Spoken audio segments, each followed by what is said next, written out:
అప్పుడే వీధి లైట్లు వెలిగాయి. బజారంతా సందడిగా ఉంది. షాపులు బిజీగా ఉన్నాయి. సుందరయ్య గారంటే మీరేనా అంటున్న ఆ వ్యక్తిని చూసి గాబరా పడిపోయాడు సుందరయ్య. వీడు మొన్న ఈశ్వరయ్య దగ్గరికి విరాళానికి వచ్చిన కాలేజీ స్టూడెంట్లని పోల్చుకున్నాడు. తనని వదిలిపెట్టినందుకు సంతోషించాడు ఆ రోజున. కానీ ఇప్పుడు తప్పేట్టు లేదు. ఏమన్నా అంటే పీకి పాకాన పెడతారు. అసలే కాలేజీ కుర్రవాళ్ళు. క్యాష్ కౌంటర్ మరొకళ్ళకి అప్పగించి రండి అంటూ తన ప్రైవేట్ రూంలోకి తీసుకెళ్లాడు నలుగురిని. బెల్లు నొక్కి బాయ్తో 4 గోల్డ్ స్పాట్లు తెప్పించాడు. అంతవరకు మౌనంగానే ఉన్నారు నలుగురు. చెప్పండి, మీరొచ్చిన పనేమిటో అన్నాడు వినయంగా. ఇంత మంచివారిలా కనిపిస్తున్నారు. మీ గురించి అంత చెడుగా చెప్పాడేమిటి ఈశ్వరయ్య? ప్రసాద్ మొదలెట్టాడు. విరాళం కోసం కాదన్న మాట వీళ్ళొచ్చింది. సంతోషం పుంజుకున్నాడు సుందరయ్య. కానీ ఇంకేదో కొత్త మాట అంటున్నారేమిటి వీళ్ళు? నా గురించి ఈశ్వరయ్య చెడుగా చెప్పాడా అన్నాడు. కాస్తా కూస్తా చెడు కాదు, చండాలంగా చెప్పాడు. ఆశ్చర్యంగా ఉంది సుందరయ్యకి. ఈశ్వరయ్య ఇంట్లో అనురాధ లేదు? ఉంది అన్నాడు సుందరయ్య యథాలాపంగా. ఆమె మా ఊర్వశి, మా అందరి ప్రేయసి. శేషు కుండబద్దలు కొట్టినట్టు చెప్పాడు. నోరు వెళ్ళబెట్టేశాడు సుందరయ్య. ఆమెనెవరేమన్నా అంటే మాత్రం సహించం. వాడి నెత్తురు తాగుతాం శేఖర్ ఉద్రేకంగా అన్నాడు. అసలు మీ నెత్తురు తాగాలనే వచ్చాం. ముచ్చెమటలు పోశాయి సుందరయ్యకి. కానీ మీ మంచితనం చూసి మా మనసు మార్చుకున్నాం అన్నాడు ప్రసాద్. బతుకు జీవుడా అనుకున్నాడు సుందరయ్య. మీరు ఆ అమ్మాయి శీలాన్ని కొల్లగొట్టడానికి ప్రయత్నిస్తున్నారని ఈశ్వరయ్య చెప్పాడు. ఏడిశాడు ఎదవ. కూతురు వరసతో పిలుస్తూ కామాక్షితో కామకలాపాలు సాగించటం కాదు. ఎవరికి తెలియదు వాడి బతుకు. వాడి భక్తి అంతా నటన. అనురాధ నాకు చెల్లెల్లాంటిది. మీరు నా బావమరుదులు. లౌక్యం ఉపయోగిస్తూ ఈశ్వరయ్య మీద తనకున్న అక్కస్సునంతా వెళ్ళగక్కుకున్నాడు సుందరయ్య. సరే సుందరయ్య గారు, మీ మాట మనస్ఫూర్తిగా నమ్ముతున్నా. అయితే మీరు మాకు సాయం చేయాలి. చెప్పండి సార్, మీకు నా ప్రాణమైనా ఇస్తాను. మీ ప్రాణం మాకొద్దు కానీ ఒక మాట ఇవ్వండి చాలు. ఏమిటది? మీ చెల్లెలి మీద మీ కాంపౌండ్లో ఎవడో ఒకడు చెయ్యి వేయాలని ప్రయత్నిస్తున్నట్ట. మీరు ఆ స్కౌండ్రల్ ఎవరో ఆరా తీసి చెప్పాలి. వాడి పని మేము చూసుకుంటాం. అట్లాగే సార్. థ్యాంక్స్ అండి, వస్తా. మరి ఓ చిన్న మాట చెప్పండి. మేమిలా మీ దగ్గరికి వచ్చినట్టు ఎవరికీ తెలియకూడదు. మేము మీతో చేయి కలిపామని తెలిస్తే మీతో అందరూ మంచిగా నటిస్తారు. అసలు విషయం కనుక్కోలేరు మీరు. అలాగే బాబులు, వస్తాం మరి. వీధి వరకు వచ్చి వంగి వంగి నమస్కారాలు పెట్టాడు సుందరయ్య. వాళ్ళు వెళ్ళిపోగానే గుండెల మీద బరువు దిగిపోయినట్టు ఫీల్ అయ్యాడు. గుమ్మాస్తాలు ఎవరు వాళ్ళు అని అడిగితే నోరు మూసుకోండి అని కసురుకున్నాడు. ఇక అనురాధ మీద ఆశ వదులుకోవటం మంచిది. ఆమెతో మాట్లాడటం కూడా డేంజరే. నిస్సత్తువ ఆవరించింది సుందరయ్యకి. మధ్యాహ్నం 3 గంటల సమయం. ఆఫీసు పక్షులు తప్పనిసరిగా ఫైళ్లు చూసుకుంటున్నాయి. నమస్కారం రామలింగం గారు. తల వంచి ఫైల్లో మునిగిపోయిన రామలింగం తన సీటుకి ఎదురుగా స్తంభాల్లా నిల్చున్న 4 యువకుల్ని చూసి నివ్వెరపోయాడు. మీరా అన్నాడు గాబరాగా. మేమిదివరకే మీకు తెలుసా అన్నాడు శేఖర్. అబ్బే తెలియదు, రండి కూర్చోండి. వాళ్ళు తనకు తెలుసు అన్న విషయం కప్పిపుచ్చాడు రామలింగం. ఇక్కడ కాదు, అలా బయటికి రండి. క్యాంటీన్లో కూర్చుందా, మీతో మాట్లాడాలి కసురుకున్నట్టుగా అన్నాడు ప్రసాద్. ఎవరో కొట్టినట్టుగా లేచాడు రామలింగం. క్యాంటీన్ దాదాపు ఖాళీగా ఉంది. కాఫీలు తెప్పించాడు గోపి. రామలింగం బిక్కుబిక్కుమంటున్నాడు. వాళ్ళెందుకు వచ్చినట్టు? విరాళాల కోసం వచ్చినట్లు లేదే, వీళ్ళ వాలకం. వీళ్ళను పిలుచుకు వచ్చిన పనేమిటో సెలవిస్తారా? సాధ్యమైనంత నెమ్మదిగా అడిగాడు. సెలవు గిలవు కాదు, సూటిగా జవాబు చెప్పండి గోపి కటువుగా అన్నాడు. అలాగే. ఈశ్వరయ్య ఇంట్లో ఓ పోర్షన్లో ఉంటోంది అనురాధ, మీకు తెలుసుగా? శేషు గట్టిగా అన్నాడు. తెలీదు అన్నాడు రామలింగం ఏమనాలో తెలియక. తెలియదు రెట్టించాడు శేఖర్. తెలుసు తడబడ్డాడు రామలింగం. ఆ అమ్మాయి మా అందరి ప్రియురాలు. తన గొంతెవరో నొక్కినట్టుగా బాధపడిపోయాడు రామలింగం. వీలున్నప్పుడు తను ఓ పట్టు పడదామనుకుంటున్నాడే దాన్ని. ఇక ఆశ అడియాసేనా? ఆ అమ్మాయిని మీ కాంపౌండ్లో ఒక రోగ్ ఏడిపిస్తున్నట్ట. ప్రసాద్ పిడిగిళ్ళు వేయించాడు. బాబు నేను కాదు, నాకే పాపం తెలియదు. ఆ సంగతి మీరు చెప్పక్కర్లా, మాకు తెలుసు. అమ్మయ్యా అన్నాడు రామలింగం. గుండెదడ కాస్త తగ్గింది. కానీ ఆ పూర్ ఫెలో ఎవరో మాకు తెలియదు. మేం ప్రేమించిన అమ్మాయిని ప్రేమించడానికి ఎన్ని గుండెలు వాడికి నాకు తెలియదు బాబు. అమాయకత్వం నటించకండి రామలింగం గారు, వాడెవడో మీకు ఖచ్చితంగా తెలుసు. ప్రసాద్ కళ్ళలోని ఎర్రజీర చూసి హడలిపోయాడు రామలింగం. ఏదో పేరు చెప్పాలి గనక అప్రయత్నంగా కామేశం పేరు చెప్పేశాడు. థ్యాంక్ యూ సార్, గోపి సంతోషంగా అన్నాడు. నివ్వెరపోయాడు రామలింగం. పేరు చెప్పించడం కోసం మీతో కాస్త గట్టిగా వ్యవహరించాం, మమ్మల్ని మన్నించండి. మీ వల్ల మాకు సాయం కావాలి, శేషు నెమ్మదిగా అన్నాడు. చెప్పండి బాబు, చేస్తాను. రామలింగం గారికి ఇప్పుడు రిలీఫ్గా ఉంది. మీ మీద మాకు ఆ నమ్మకం ఉంది. కామేశాన్ని రేపు కలిసి బుద్ధిగా మసులుకోమని చెప్పండి, లేదా వాడి బాడీ షేప్లు మారిపోతుందని చెప్పండి. తప్పక చెప్తారుగా. ఓ అలాగే. మీ వల్ల బతికిపోయాడు కామేశం, లేకపోతేనా అన్నాడు శేఖర్ ఆవేశంగా. వాళ్ళు ఎంతో వద్దనుకున్నా బిల్లు తనే చెల్లించాడు రామలింగం. నలుగురు వెళ్ళిపోగానే తేలిగ్గా నిట్టూర్చాడు. సాయంత్రం 5:30 అయింది. కంపెనీ నుండి బయటపడ్డాడు కామేశం. స్కూటర్ ఎక్కి జోరుగా పోనిస్తున్నాడు. రోడ్డు సందడిగా ఉంది. ఒకటే జనప్రవాహం. కొంపలు మునిగినట్టుగా హడావిడిగా నడిచిపోతున్నారు. సైకిళ్లు, రిక్షాలు, స్కూటర్లు, చిన్న కార్లు తెగ తిరుగుతున్నాయి. దారిలో హోటల్ దగ్గర స్కూటర్ ఆపి కాఫీ తీసుకుని మళ్లీ బయలుదేరాడు కామేశం. శ్రీమతి లేకపోవడంతో బోరుగా ఉందతడికి. పార్క్ పక్కగా పోతోంది స్కూటర్. ఓ అందాల భామిని ఒంటరిగా సిమెంట్ బెంచ్ మీద కూర్చుని ఉండటం కళ్ళబడింది కామేశానికి. అంతటి సదవకాశాన్ని జారవిడ్చుకోదలుచుకోలేదు. స్కూటర్ పార్క్లోనికి పోనిచ్చి పక్కగా పార్క్ చేశాడు. ఆమెకెదురుగా సిమెంట్ సోఫా మీద కూర్చుని ఆమె అందాల్ని తాగేయటం మొదలెట్టాడు. లెట్స్ గో మై హనీ, ఏర్పాట్లన్నీ చేసేస్తాను అంటూ వచ్చాడు సూటువాలా. ఆమె నవ్వుతూ లేచింది. ఇద్దరూ త్రుళ్ళుతూ వెళ్ళిపోయారు. డామెట్, వాడిప్పుడే రావాలా? ఇంకో అరగంట ఆగి తగలడకూడదు కసిగా తిట్టుకున్నాడు కామేశం. లీలగా అతడి కళ్లలో అనురాధ మెదిలింది. అప్సరసలా ఉంటుంది అనురాధ. నరాలు జివ్వుమనిపించేలా ఉంటుంది. కానీ ఏం లాభం? తనలాంటి స్మార్ట్ అండ్ హ్యాండ్సమ్ ఫెలోనే కాదనేసింది. నిలువున అవమానించింది. అందుకనే తను ఈశ్వరయ్య, సుందరయ్య, రామలింగాలతో చేతులు కలిపింది. నలుగురు కలిసి దాన్ని బలవంతంగా చెరచాలనే నిర్ణయానికి వచ్చారు. ఆమె తండ్రి జాడ కూడా లేదు ఈ మధ్య. Poor mother. శారదమ్మ ఏం అడ్డుకోగలదు? అప్పుడు అనురాధ కూడా ఏం చేయలేదు. ఆ సుఖంలోని మజాకి మురిసిపోయి పెంపుడు కుక్కలా తమ వెంట తిరుగుతుంది. డబ్బు, చీరలు, నగలు ముట్టజెప్పి దాని అందాల్ని కొబ్బరి ముక్కలా కొరుక్కు తినొచ్చు. అది సరే, ఈ మధ్య ఈశ్వరయ్య, సుందరయ్య, రామలింగాలు మౌనంగా ఉంటున్నారు. వాళ్ల మౌనానికి కారణమేమిటో తనతో మనస్సు విప్పి మాట్లాడటం లేదు. ఒకవేళ వాళ్ళేమన్నా విజయం సాధించారా? ఆ పిట్టను పట్టేశారా? కామేశంగాడికి ఎందుకు వాటా పెట్టాలని ఊరుకున్నారా? స్కౌండ్రల్స్. తోలు వలిచి వేలాడేస్తా. ఈ కామేశం అంటే ఏమనుకుంటున్నారో ఏమో. Good evening sir. నలుగురు ఒకేసారి విష్ చేశారు. ఆలోచనలోంచి తేరుకుని ఉలిక్కిపడి తలెత్తి చూశాడు కామేశం. ఆ రోజున ఈశ్వరయ్య దగ్గరికి వచ్చిన కాలేజీ స్టూడెంట్స్ కదూ, తనతో ఏం పని? గుండె దడదడలాడింది కామేశానికి. తను విష్ చేస్తూ, కూర్చోండి, నేను ఇక్కడ ఉంటానని మీకెలా తెలుసు అన్నాడు. మొదటి ప్రశ్నకి మా సమాధానం. మేం కూడా ఈ బెంచ్ మీద కూర్చుంటే మీరు లేచిపోవలసి వస్తుంది. రెండవ ప్రశ్నకి మా జవాబు. ఈ మధ్య మీరు తరచుగా వస్తున్నారు ఇక్కడికి, అందుకని మిమ్మల్ని పట్టుకోగలిగా. బాగుండదని తను లేచి నిల్చున్నాడు కామేశం, మనసులోని కంగారు నడిచిపెట్టి. సరే, ఇలా కూర్చుందాం అందరం, శేషు సూచించాడు. 5 పచ్చగడ్డి మీద చితికిలబడ్డారు.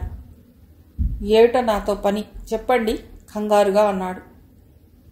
మామూలు పని కాదు సార్, చాలా పెద్ద పని. మీరు తప్పించుకోలేరు ఈసారి. నేనేం చేశాను? తెలియని భయం ఆవహించింది. మీరేమీ చేయలేదా? ప్రసాద్ తీక్షణంగా అడిగాడు. అనురాధ సంగతి మీకేమీ తెలియదా? కనీసం ఆమెని మేము నలుగురు ప్రేమిస్తున్నామని, ఆమె కోసం మా ప్రాణాలు ఇడుస్తామని, అవసరమైతే ఇతరుల ప్రాణాలు తీస్తామని తెలీదా?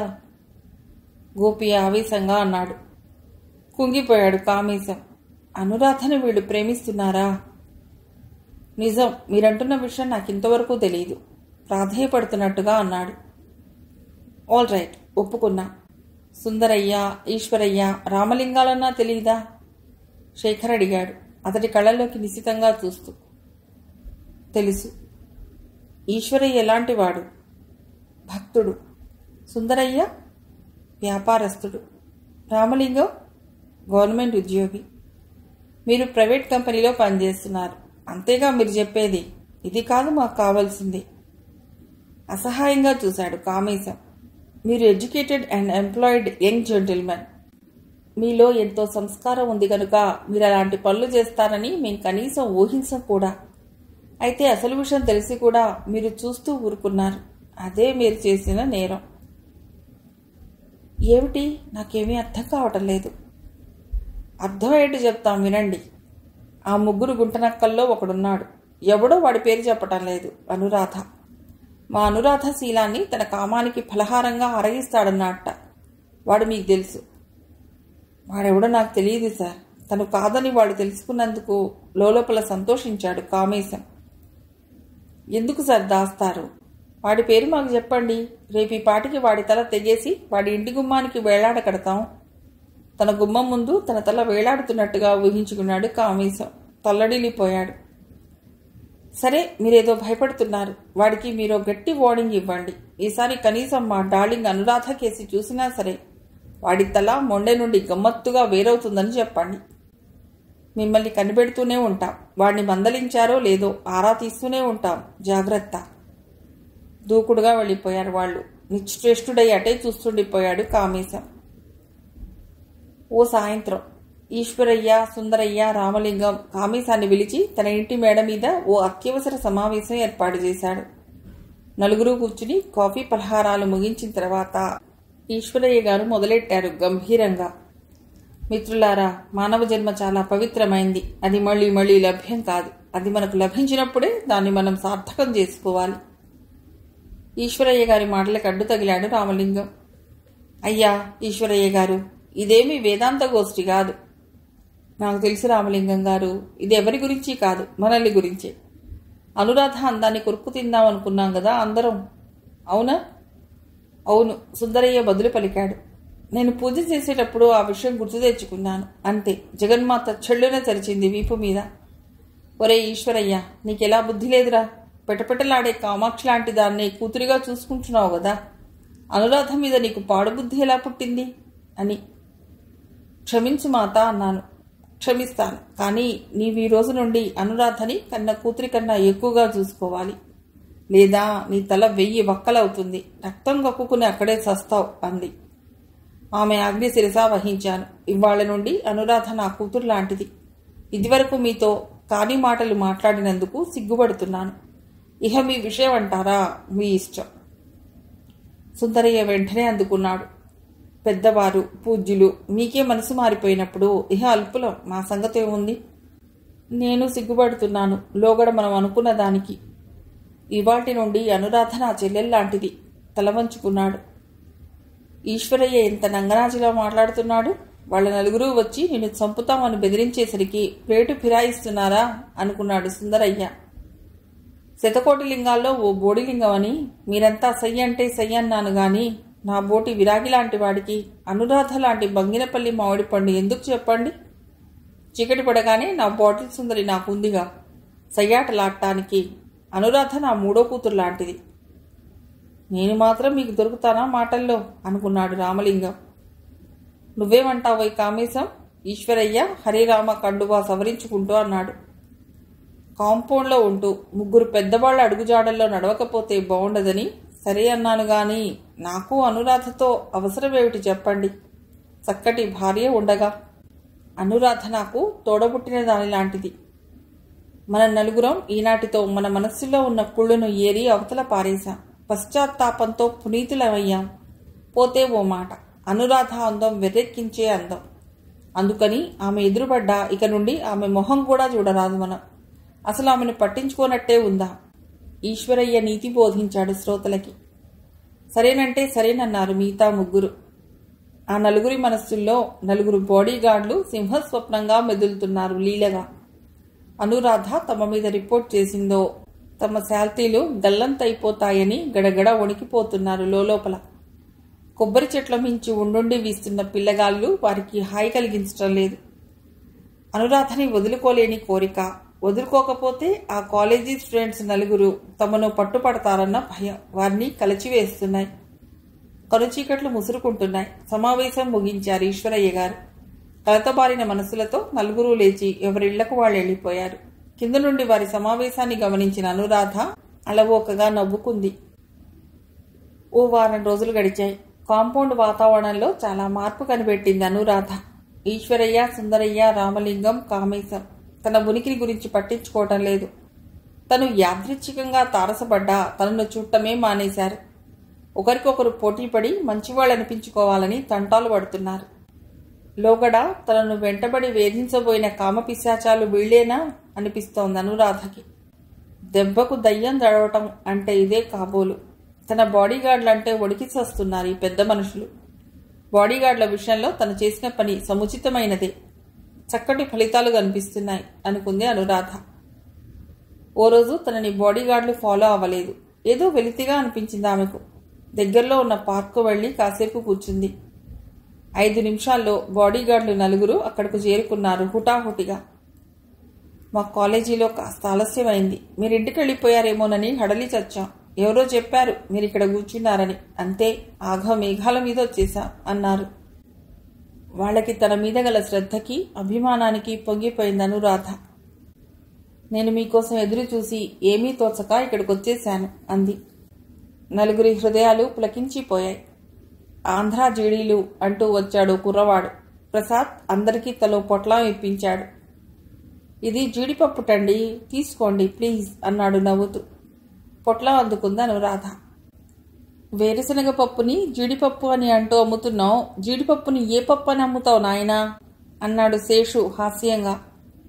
సీమ బాదం పప్పు అని అమ్ముతాను సార్ అన్నాడు ఆ కుర్రవాడు సంతోషంగా. అందరూ గలగలా నవ్వేశారు. డబ్బులిచ్చి పంపేశాడు ప్రసాద్. వేరుశనగ పప్పు తింటున్నారంతా. ఆ నలుగురిని ఓ పట్టుపట్టాం అనురాధాదేవి. ఇప్పుడేమంటున్నాయి ఆ రాబందులు? ప్రసాద్ కుతూహలంగా అడిగాడు. మీ అందరికీ చాలా థ్యాంక్స్. గాలివానకి చచ్చిన రాబందుల్లా ఉన్నారు వాళ్ళిప్పుడు. మీ సహాయం మరువలేను స్నిగ్ధంగా నవ్వింది. అలా నవ్వినప్పుడు ఆమెలో కనిపించిన అందాలు వాళ్ళ నలుగురిని పరవశుల్ని చేసింది. క్రియ మాదైనా ఇన్స్పిరేషన్ మీదేగా, మీకోసం ఏదైనా చేస్తాం గోపి నవ్వుతూ అన్నాడు. ఈ శుభ సందర్భంలో నాదో చిన్న మనవి అన్నాడు శేషు. చెప్పండి కళ్ళు పెద్దవి చేసింది అనురాధ. మీరివాళ మాతో సినిమాకి రావాలి. ముగ్గురు అతడి ప్రతిపాదనని బలపరిచారు. అనురాధ ఏమీ బదులు చెప్పలేదు. సస్పెన్స్ పట్టలేకపోతున్నారు నలుగురు. వస్తాను అంది కొన్ని క్షణాలు గడిచాక. సంతోషం పట్టలేక చప్పట్లు చరిచారు. పార్క్లో కూర్చున్న కొంతమంది తలలు తిప్పి అటు చూశారు. చూడండి వాళ్ళు చూస్తే కాలేజీ పిల్లల్లా ఉన్నారు, చదువు సంధ్యలో వదిలేసి అంది ఒక లాల్చి. ప్రేమాయణంలో పడ్డారు అంది బట్టతల. 4 అబ్బాయిలు 1 అమ్మాయి. మగవాళ్లకు బుద్ధి లేదనుకోండి, ఆడపిల్లకైనా జ్ఞానం ఉండక్కర్లా. ఆ నలుగురు ఆమెను నిలువునా దోచేస్తారు, ఆ తర్వాత కాలితో తన్నేస్తారు. ఇంతకీ తప్పు ఆ అమ్మాయిది కాదు, ఆ అమ్మాయి తల్లిదండ్రులది. బుద్ధున్న ఏ తండ్రి కూతుర్ని అలా విచ్చలవిడిగా వదిలేయడు.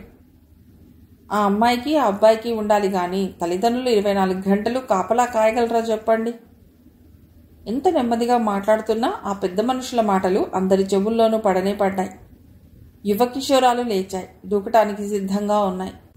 గుప్పిళ్లు బిగబట్టిన వాళ్ల ఆవేశాన్ని గమనించింది అనురాధ. వద్దు, వాళ్ల మాటల్ని పట్టించుకోవద్దు. మిమ్మల్ని నేను అభిమానించకపోతే కదా మీరు బాధపడవలసింది అంటూ వారించింది. చేతులు జోడించి ప్రార్థించింది. ఆమె కోసం తమ ఆవేశాన్ని బలవంతంగా అణుచుకున్నారు. 4 బాడీగార్డులు బుద్ధిమంతుల్లా కూర్చున్నారు. అయితే పదండి పోదాం సినిమాకి ప్రసాద్ వేడుకోలుగా అన్నాడు. అనురాధని మధ్యలో కూర్చోబెట్టి ఆమెకి ఇరువైపులా ఇద్దరిద్దరు కూర్చోవాలి. మధ్యలో ఆమె భుజాన్ని చేతుల్ని తాకాలి. సాధ్యమైనన్ని చిలిపి చేష్టలు చేయాలి. ఆమె కూడా తనని ప్రేమిస్తూనే ఉందిగా, కాదనదు. ఆమె తన నలుగురిని ప్రేమించడం నిజంగా తమ అదృష్టం. కాలేజీ అమ్మాయిల్లో 150 మంది అయినా అనురాధ లాంటి చొరవగల వాళ్ళుంటే తమలాంటి రోమియోలకి రోజూ పండగే. ఇవాళ కాదు, గంభీరంగా అంది అనురాధ. హతాశులయ్యారు నలుగురు. మరెప్పుడు? ఫైనల్ ఎగ్జామ్స్ ఇంకా నెల 10 రోజులే ఉన్నాయి. అవి అయిన తర్వాత వస్తాను. పైకి ఏమీ అనలేక అలాగే అన్నారు.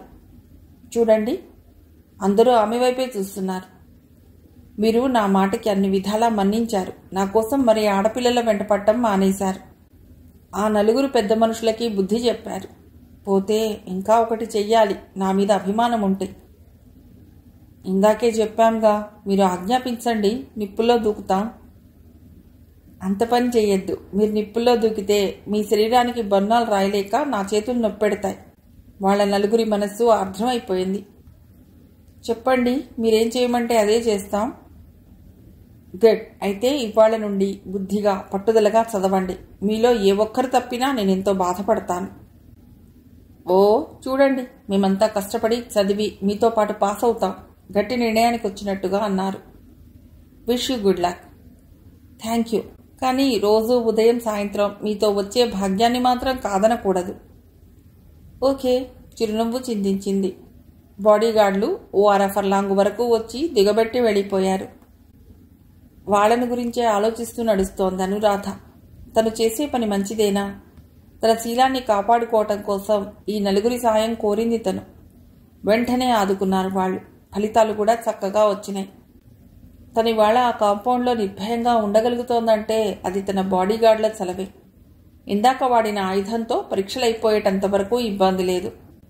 ఆ తర్వాతే తల ఎత్తుతుంది అసలు సమస్య. తను నలుగురిని అభిమానిస్తోంది, నలుగురిని ఆరాధిస్తోంది. తన దృష్టిలో నలుగురు ఒక్కటే. మరి వారి దృష్టిలో తను అంతేగా. తన కోసం ప్రాణం విడుస్తారు వాళ్ళు. అలాంటిది పరీక్షలు అవ్వగానే ఊరుకుంటారా? తమ ప్రేమని వ్యక్తం చేస్తారు. ఒక్కరు కాదు, నలుగురు ఒకే ఒక్కసారి అడుగుతారు. అప్పుడు తనేం చేయాలి? వారికి ఏమని జవాబు చెప్పాలి? మీ నలుగురు నాకు కావాలి అని చెప్పగలదా తను? చివరికి సమస్యకి ముగింపెలా? నిప్పుతో చెలగాటమాడుతున్నామన్నారు స్నేహితురాళ్ళు. అది నిజమేనా? ఏమో.